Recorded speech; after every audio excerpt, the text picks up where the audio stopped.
किसी भी electric circuit का एक रेजिस्टेंस होता है जो करंट के फ्लो को कंट्रोल करता है। ओम्स लॉ के अकॉर्डिंग रेजिस्टेंस और करंट इन्वर्सली प्रोपोर्शनल होते हैं, यानी एक के बढ़ने से दूसरा कम होता है। लेकिन यहाँ यह जानना भी ज़रूरी है कि कंडक्टर का रेजिस्टेंस किन किन फैक्टर्स पे डिपेंड करता है। इसके लिए हम एक एग्जांपल लेते हैं जिसमें एक प्लग की है, एक वोल्टेज सोर्स है और एक एमीटर है।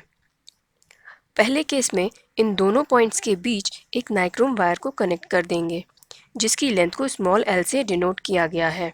अब अमीटर की रीडिंग मेजर करेंगे। सपोज करंट की वैल्यू I1 मेजर हुई है। सेकंड केस में हमने नाइक्रोम वायर की लेंथ को डबल कर दिया लेकिन थिकनेस को सेम ही लिया। अब करंट मेजर करने पर हमने पाया उसकी वैल्यू हाफ हो गई है, यानी I1/2,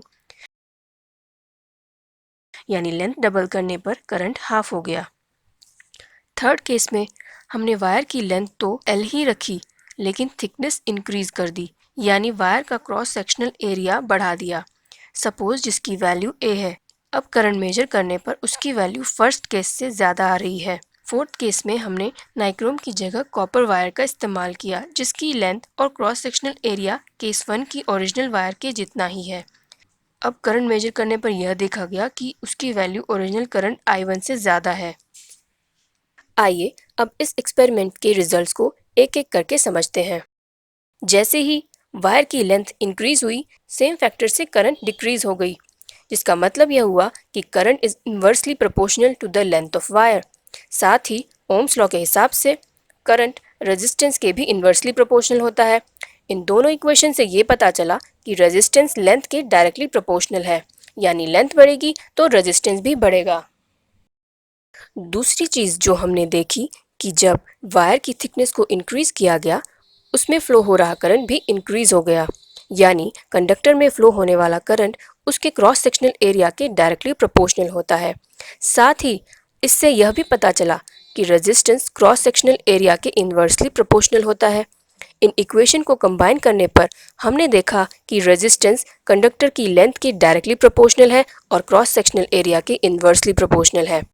इस इक्वेशन में एक कांस्टेंट ऑफ प्रोपोर्शनैलिटी इंट्रोड्यूस करते हैं जिसे रो कहते हैं। इसे कंडक्टर के मटेरियल की इलेक्ट्रिकल रेजिस्टिविटी भी कहते हैं।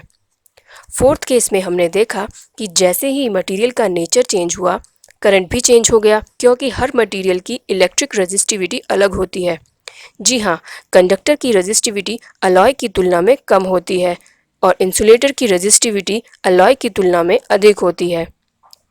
नाइक्रोम एक अलॉय है और कॉपर एक मेटल, जो कि एक अच्छा इलेक्ट्रिसिटी कंडक्टर है।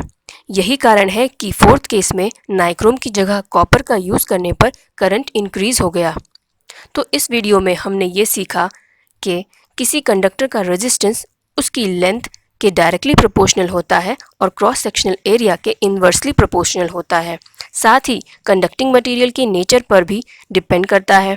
लो रेजिस्टिविटी माने लेस रेजिस्टेंस, हाई रेजिस्टिविटी माने हाई रेजिस्टेंस।